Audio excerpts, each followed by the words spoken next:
নমস্কার, কেমন আছেন সবাই? প্রবাসী ঘরকন্যা একটি ভ্লগে আপনাদের স্বাগত জানাই। আজকে রবিবার, সকাল এখন 11টা। রবিবার মানেই তো বিরিয়ানি বানানোর দিন। চিকেন বিরিয়ানি বানানো হয় সাধারণত। গতকাল রাতে চিকেনটা বার করেও রেখেছিলাম। এখানে মশলাগুলোকে সব সাজিয়ে দিয়েছি, কারণ আজকে বিরিয়ানি বানাবে ওর বাবা। হঠাৎ করে ওর বাবার এই রান্নাঘরের দায়িত্ব নেবার কারণ হলো, গতকাল যখন আমরা গণেশ পুজো দেখতে সেই সেন্ট্রাল পার্কে গেছিলাম, অদ্ভুত রকমভাবে হাওয়া চলছিল পার্কটায়, জানেন? ঋতু পরিবর্তনের সময় তো, প্রায় এখানে বলতে গেলে গরম শেষ, শুরু হচ্ছে এবার হেমন্তকাল। জ্যাকেট সোয়েটার সাথে করে কিছুই নিয়ে যায়নি, ওই হাওয়ার মধ্যে 2-3 ঘন্টা ছিলাম। বাড়িতে আসার পরে তেমন কিছু বুঝতে পারিনি, কিন্তু সকাল থেকেই দেখছি নাকটা ভারী বন্ধ আর অসম্ভব গা হাত পায়ের যন্ত্রণা। সকালবেলায় জলখাবারটা কোনো রকমে করেছি, তারপর একটা জ্বরের ওষুধও খেলাম। ওর বাবাকে বললাম, আজ বরঞ্চ তোমরা বাইরে থেকেই বিরিয়ানি এনে খাও, আমি মনে হচ্ছে পারবো না করতে, দাঁড়াবার শক্তিই নেই। তোর বাবা তখন বলল, ঠিক আছে, দাঁড়াতে হবে না, একটাই চেয়ারে আমার পাশটায় বসো আর বলে বলে দাও কার পরে কি দিতে হবে, আজকের বিরিয়ানিটা আমি করব। তাই বসলামই পাশে চেয়ারটা নিয়ে, কারণ ওকে তো একা রান্নাঘরে ছেড়ে শান্তি নেই। এ তো আপনারা জানেনই যে মাস 4 আগে বেগুনি ভাজতে গিয়ে 1 কড়াই গরম তেল ওই হাতটিতেও ঢেলে ফেলেছিল, যা মারাত্মক হয়েছিল। তবে ধীরে ধীরে আস্তে আস্তে এখন প্রায় 90% মতো ঠিক হয়ে গেছে। একটু একটু হাতে এখন যে সাদা সাদা অংশটা দেখছেন, ওটি ছিল গোটা হাতটা। তারপরে আস্তে আস্তে আবার নিজের ত্বকের রঙটা ফিরে পেয়েছে, আর অল্প একটু বাকি। ম্যারিনেশনের জন্য প্রথমে নুন দিয়েছিল আর আদা রসুন বাটা দিয়ে, একটুখানি হলুদ গুঁড়ো, লঙ্কার গুঁড়ো, এটা হচ্ছে ধনে গুঁড়ো, একটু জিরে গুঁড়ো, একটু গরম মশলা দেবে। আর আমরা তো সেই সানের বিরিয়ানি মশলাটা নিয়ে আসি, ওটা বাড়িতে ছিল, আর ওইটা খানিকটা দিয়ে গোটা মাংসটাকে এবার ম্যারিনেট করে রেখে দেবে। বিরিয়ানিটা শেখার ইচ্ছা ওর বরাবরই, কারণ ও তো বিরিয়ানি খেতে খুব ভালোবাসে। আর কলকাতার যে দম বিরিয়ানিটা হয়, সেটা এখানে খুব একটা পাওয়া যায় না। এখানে আবার দক্ষিণ ভারতীয় বিরিয়ানিটাই পাওয়া যায় বেশি, কিন্তু সবসময় আবার সেটা ভালো লাগে না। মাঝে মাঝে নিজেদের কলকাতার দম বিরিয়ানিটা খেতেও বড় ইচ্ছা করে, বড় বড় আলু দিয়ে। ওর বাবা খুব একটা রান্নাঘরের দিকে আসতে চায় না, রান্না করতে ওর নাকি একদমই ভালো লাগে না। কিন্তু দুজনের সংসারে যখন একজন অসুস্থ হয়ে পড়ে, আর যেহেতু এখানে কোনো হেল্পিং হ্যান্ড পাওয়া যায় না, তখন বাধ্য হয়ে একবার তো আসতেই হয়। অল্প একটু আবার তেলও দিয়ে দিল, দিয়ে চিকেনটাকে আধ ঘন্টা মতো ম্যারিনেট করে এখন রেখে দেবে। তবে বছরের আবার 2 দিন খুব আগ্রহ নিয়ে রান্নাঘরে আসে, লক্ষ্মী পুজোর দিন আর সরস্বতী পুজোর দিন, ভোগ রান্না করার জন্য। তবে একটা কথা স্বীকার করতে কোনো দ্বিধা নেই, যদিও সারা বছরে হয়তো 4 দিন কি 5 দিন রান্নাঘরে আসে, কিন্তু ওর হাতের খাবার দাবারের ভারী স্বাদ হয়। ভোগের খিচুড়ি, লাবড়া, চাটনি, পনির, এগুলো এত ভালো খেতে হয়, সারা বছর রান্না করেও আমার মনে হয় না আমি অত সুন্দর স্বাদ আনতে পারি। চিকেনটা ওইদিকে ম্যারিনেট করা হয়ে গেছে, ওকে বললাম কড়াইটা এবার এইদিকে বসিয়ে দাও। অনেকক্ষণ তো সময় লাগে পেঁয়াজটা ভাজতে, পেঁয়াজটা বরঞ্চ এইদিকে ভাজতে শুরু করুক। একটুখানি গোটা গরম মশলা ফোড়নও দিয়েছে, একটু এলাচ, একটু লবঙ্গ আর দারচিনি। আজকে ইচ্ছা ছিল চিমনিটা একটু পরিষ্কার করব। 2 মাস হয়ে গেল চিমনিটা পরিষ্কার করা হয়নি, কিন্তু আজ আর ভাবছি অত জল ঘাঁটবো না। চিমনির ফিল্টারগুলো পরিষ্কার করতে গেলে তো প্রচুর জল ঘাঁটতে হয়, আজ জল ঘাঁটলেই জ্বর চলে আসবে। ওটা পরের সপ্তাহে পরিষ্কার করব। একটু যেন শঁ বেশি আওয়াজ করছে। পেঁয়াজটা মোটামুটি ভাজা হয়ে গেছে, এবার একটুখানি টক দই মিশিয়ে নিচ্ছি। টক দইটা মাখিয়ে বেশিক্ষণ রাখা যায় না, ফ্রোজেন মাংস তো বড্ড তাড়াতাড়ি হাড় থেকে খুলে চলে আসে, তো ওই জন্য ওটাকে শেষে মাখানো হচ্ছে। শনি রবিবার যদি শরীরটা অসুস্থ লাগতে থাকে, বহু কাজকর্ম পিছিয়ে যায়। শনি রবিবার এই 2 দিন আমি জিনিসপত্র সব রিফিল করি, চাল ভরি, ডাল ভরি, আদা রসুন বেটে রাখি। আর তার সঙ্গে তো থাকে সারা সপ্তাহের বাজার দোকান। গতকাল ঘরটাকে খুব ভালো করে পরিষ্কার করেছি। বিকালে গেছিলাম বাচ্চাদের নিয়ে গণেশ পুজোতে, কাল আর তাই বাজারে যাওয়া হয়নি। আর আজকে মনে হচ্ছে না আর যেতে পারবো বলে। তবে মঙ্গলবার কিংবা বুধবার সন্ধ্যাবেলার দিকে হয়তো একবারটি চলে যাব, জিনিসপত্র নিয়ে আসবো। চালও বাড়ন্ত, যেটুকু চাল ছিল ওর বাবা কৌটোতে রেখে দিল। সকাল থেকে উঠে যখনই শরীরটা খারাপ লাগছে, তখনই ওকে বলেছিলাম যে দুপুরবেলাতে আজকে একটুখানি আলু সেদ্ধ, ডিম সেদ্ধ আর ভাত করে দেবো, গ্যাসে আমি বসিয়ে দেবো, তুমি বন্ধটা একটু করে দিও। কিন্তু ও কিছুতেই রবিবারটা আলু সেদ্ধ, ডিম সেদ্ধ, ভাত খেতে নারাজ, কারণ সোমবার থেকে শুরু হয়ে যাবে কাজের প্রেশার। তো তার আগে ভালো করে সপ্তাহটা শুরু করার আগে রবিবারটা একটুখানি ওর বিরিয়ানি দরকার, তা সে ঘরেরই হোক আর বাইরের কেনাই হোক। এই যে পেঁয়াজগুলো বেশ সুন্দর ভাজা হয়ে গেছে, আর বিরিয়ানিতে দেওয়ার মতো বড় বড় করে আলুও কেটে নিয়েছে, ওইগুলোকে একটুখানি পেঁয়াজের সঙ্গে ভেজে নিচ্ছে, তারপরে চিকেনটাকে দিয়ে দেবে। যত দিন যেতে থাকে আস্তে আস্তে আমরা কত কিছুই শিখি বলুন। যখন আমার প্রথম বিয়ে হয়, বিয়ের পরেই তো আমরা ব্যাঙ্গালোরে চলে গেছিলাম, তো তারপরেই জানতে পারি ও প্রচণ্ড বিরিয়ানি খেতে ভালোবাসে। তো এক রবিবার সকালেও দোকান থেকে চিকেন নিয়ে এসেছে, তো সেদিনকে ভাবলাম আজ আর মাংসর ঝোল নয়, আজ আমি আমার বরের ভালোবাসার জিনিস একটু ভালো করে বিরিয়ানি বানাবো। দিয়ে সকাল সকাল মাকে ফোন করলাম। মা সোজা জানিয়ে দিল যে বিরিয়ানির রেসিপি আমি জানি না, যতবার খেয়েছি দোকানেই খেয়েছি। আজ থেকে তো প্রায় তখন 17-18 বছর আগেকার কথা। তখনও ফেসবুকের জন্ম হয়নি, হতো তখন অর্কুট। আর তখন ইউটিউব হয়তো ছিল, কিন্তু এতটাও তখন প্রচলিত ছিল না। তো আমি তখন ভাবলাম যতবারই তো বিরিয়ানি খেয়েছি, ভাতের মধ্যে চিকেন খেয়েছি। তো গুছিয়ে মাংসতে জল দিয়ে তার মধ্যে চাল দিয়ে ফুটিয়ে দিয়েছিলাম। ঝোল হয়ে গেছিলো একটু বেশি।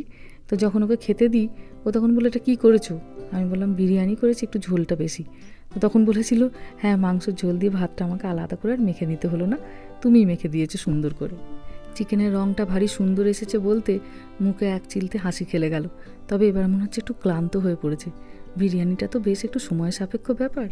অনেকেই কমেন্টে জিজ্ঞাসা করে যে দিদি দাদার হাতটা কেমন আছে। 90% ঠিক হয়ে গেছে। হ্যাঁ, অ্যাকচুয়ালি এখন ভাতটা যে কিভাবে পুড়ে গেছে কিন্তু দেখা যেতে পারে, মানে বোঝা যেতে পারে যে একটা শুধু বেগুনি ভাজতে গিয়ে মানুষের কত বড় বিপদ বাড়িতে বসে থেকেই হয়ে যায়। ফটো আছে, দেখিয়ে দিও এখান থেকে। না ভয় পাবে লোকে, দরকার নেই। ভয় পাওয়ার না, এখন সেরে গেছে। আগে দেখানো হয়নি যাতে ভয় না পেত, কারণ আমরা কোনো জিনিস এমন দেখাতে চাই না যেটা নেগেটিভ ইম্প্যাক্ট হয়। এখন দেখা যেতে পারে যে হ্যাঁ, যে কোনো জিনিস করলে ফ্রিজে ধরলে সেরে যায়। কিছুই তো করা হয় আস্তে আস্তে আস্তে আস্তে আস্তে ধৈর্য ধরতে হবে। আমার প্লাস্টিক সার্জনটা খুব ভালো ছিলেন, মানে যে সার্জনটা ছিলেন উনি। হ্যাঁ, এখানে ডাক্তার তো ভয় পেয়ে গেছে। হ্যাঁ, ব্যাস সব থেকে বড় কাজটাই প্রায় হয়ে গেছে। মাংস প্রায় সেদ্ধ হয়ে গেছে। এবার ওই ভাতের জলটা বসিয়ে দিল। তবে ওকে বললাম একটু বেশি করে নুন দাও। বিরিয়ানিতে যখন ভাতের জলটা বসানো হয়, ওই জলে নাকি এতটাই নুন দেবার দরকার পড়ে সে যেন সামুদ্রিক জলের মতো নুনতা হয়, না হলে খাবার সময় ভাতটি বড় পানসে লাগে। এবার ওই জলের মধ্যেই একটুখানি গোটা গরম মশলা, একটুখানি এলাচ, একটুখানি দারচিনি, একটুখানি লবঙ্গ সব কিছু দিয়ে দিচ্ছে। আর অবশ্যই যেটা দিতে হবে সেটা হচ্ছে একটুখানি লেবুর রস। ভাতটিকে যতটা সম্ভব করতে হবে সুগন্ধযুক্ত আর ঝরঝরে। ওই জন্য খানিকটা তেল দিল, 2টো কাঁচা লঙ্কা, একটুখানি ঘি আর বেশি করে একটু লেবুর রস। লেবুর রসটা দিয়ে দেওয়ার পরে এই লেবুর খোসাটাকেও জলের মধ্যে দিয়ে ফোটাতে হয়, তাহলে ভাতটা খুব সুন্দর ঝরঝরেও থাকে আর সাদাও থাকে। লেবুর রস আমিও আগে দিতাম, কিন্তু খোসাটা ফেলে দিতাম। কিন্তু এই লেবুর খোসা দেওয়ার পদ্ধতিটি আমি নতুন শিখেছি, তাই আপনাদের সঙ্গেও শেয়ার করলাম। আর তার সঙ্গে কটা গোলমরিচও দিয়ে দিয়েছে। চালগুলোকে আগে একটু ভিজিয়ে রেখেছিল, এই চালগুলোকে এখন দিয়ে দিল। আর চালটা ফুটতে ফুটতে একটুখানি ওই বিরিয়ানির জন্য যে কেশর দুধ বানাতে হয় সেটা বানিয়ে নিচ্ছে। অল্প একটু দুধকে গ্যাসে বা মাইক্রো ওভেনে গরম করে নিয়ে তার মধ্যে কটা কেশর ফেলে দিলেই কেশর দুধ তৈরি। বিরিয়ানির জন্য এইভাবে যে গরম দুধের মধ্যে কেশর ভিজিয়ে সেই দুধটি দেওয়া হয় সেটা নাকিও জানতো না। ও ভাবতো ওপর থেকে এমনি কেশর ছড়িয়ে দিতে হয়। এদিকে ভাতও প্রায় 80% সেদ্ধ হয়ে গেছে, আর ওদিকে চিকেনটাও সেদ্ধ হয়ে গেছে। তো আমাকে তাই জিজ্ঞাসা করছে আর কটা স্টেপ বাকি আছে। তো আমি বলছি ব্যাস মোটামুটি হয়ে গেছে, এবার শুধু দম দিয়ে দিতে হবে। ও মনে করেছিল এখনও অনেকটা পদ বোধহয় বাকি, এত তাড়াতাড়ি যে বিরিয়ানিটা হয়ে যাবে ও সেটা ভাবতে পারিনি। মোটামুটি প্রায় যে আমরা শেষের পথে সেটা জেনে ও খুব খুশি হয়েছে।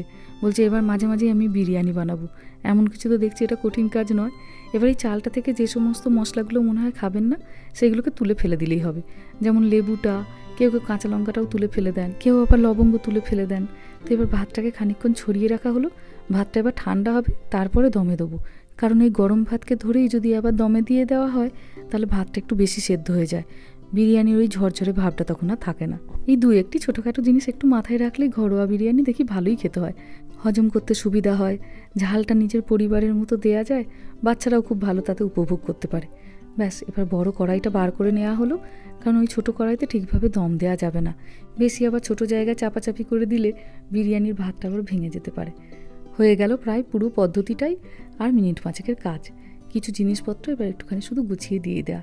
কড়াইটাকে একটু ভালো করে গরম করে নিয়েছিলাম, দিয়ে এবার আঁচটাকে একদম কমিয়ে দিয়েছি। মাংসটাও একদম সুন্দর ফুটে গেছে। একটু ভালো করে ধনেপাতা দিয়ে নিলাম, আর উপর দিয়ে একটুখানি ওই যে বিরিয়ানির মশলাটা ছিল ওটাকে ছড়িয়ে দিচ্ছি। ওটা দিলে দেখি বিরিয়ানি থেকে খুব সুন্দর একটা গন্ধ আসে। এবার চালটাকে লেয়ার করে দেবো। চিকেনটা তো বেশ সুন্দর হয়েইছে, কিন্তু বিরিয়ানির এই ভাতটা হয়েছে অপূর্ব সুন্দর। মনে হচ্ছে কষা মাংস দিয়ে এই ভাতটা খেয়ে নিলেও মন্দ লাগতো না, কিন্তু তা তো হবার নয়। বিরিয়ানির জন্য এতক্ষণ ব্যবস্থা চলছে, কষা মাংস দিয়ে ভাত খেয়ে নেবো বললেই রেগে যাবে। কেশর দুধটা খুব ভালো করে গোটা ভাতটার উপরে ছড়িয়ে দিল। দিয়ে একটুখানি কেওড়ার জল, একটুখানি গোলাপ জল। আর এখানকার ইন্ডিয়া বাজারে খুব সুন্দর বিরিয়ানি এসেন্স পাওয়া যায়।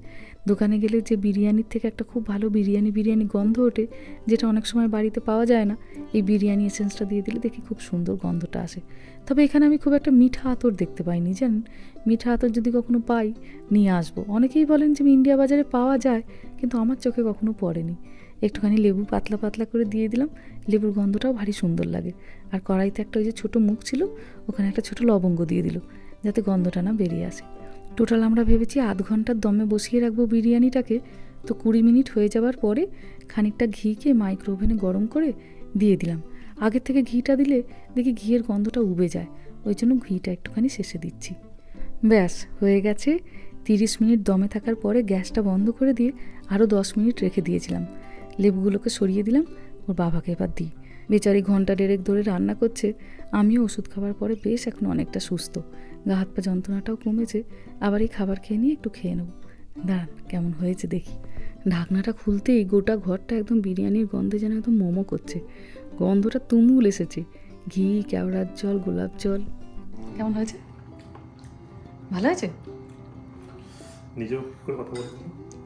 হ্যাঁ, নিজে মুখে এই কথা কি করে বলি? ভালোই হয়েছে। তবে বিরিয়ানি সবচেয়ে ভালো লাগে বলো আলুটা, আর এটা ঠিকঠাক বেক হয়। গরম আছে কিন্তু। খুব ভালো লাগে খেতে।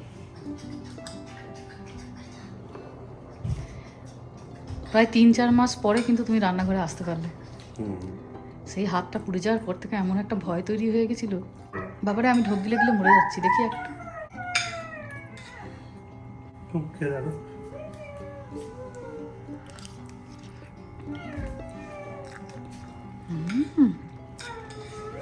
হলো? দুর্দান্ত হয়েছে তো। রাইসগুলো আলাদা রয়েছে, কালারও ঠিকঠাক এসছে। রাইস করা শিখলাম, ওটা আমি জানতাম না এবার করা যায়, বাট রাইসটা আলাদা হয়েছে। তুমি তো প্যারাডাইস বিরিয়ানিকে হার মানিয়ে দেবে। আর কিছুই করিনি, তুমি ইনস্ট্রাকশন দিয়েছি, আমি শুনে শুনে করেছি। চলো, ছেলে মেয়েদেরও খাইয়ে দিয়েছি, সামনে বিরিয়ানি প্লেট রেখে বেশিক্ষণ আবার বসে থাকাও যায় না। তবে এটা একদমই ঠিক কথা, আমি পাশ থেকে বলে দিয়েছি ঠিকই, কিন্তু এত সুন্দর যে শুনে শুনেও বিরিয়ানিটা করে ফেলবে, না খেলে বিশ্বাসই হতো না, জানেন। আজ মনে হচ্ছে শরীরটা একটুখানি অসুস্থ হয়ে ভালোই হয়েছে। এত সুন্দর যে ওর হাত দিয়ে বিরিয়ানির স্বাদ বেরাবে, যদি আজ এই পরিস্থিতিটা না হতো হয়তো সারা জীবন জানতেই পারতাম না। অপূর্ব সুন্দর হয়েছে খেতে। বাড়িতে একবারটি এইভাবে রান্না করে দেখতে পারেন, জানেন। খুব তাড়াতাড়িও বেশ হলো, খুব বেশি মশলাও নেই, কিন্তু খেতে হয়েছে অপূর্ব সুন্দর। দেখ, চলুন এবার আমিও খেয়ে নিই। ভিডিওটা তাহলে আজকে এখানেই শেষ করছি। সবাই ভালো থাকবেন, সুস্থ থাকবেন, সাবধানে থাকবেন।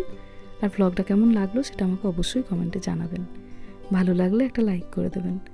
সবাই ভালো থাকবেন, সুস্থ থাকবেন, সাবধানে থাকবেন। দেখা হবে খুব শিগগিরই পরের একটা ব্লগে।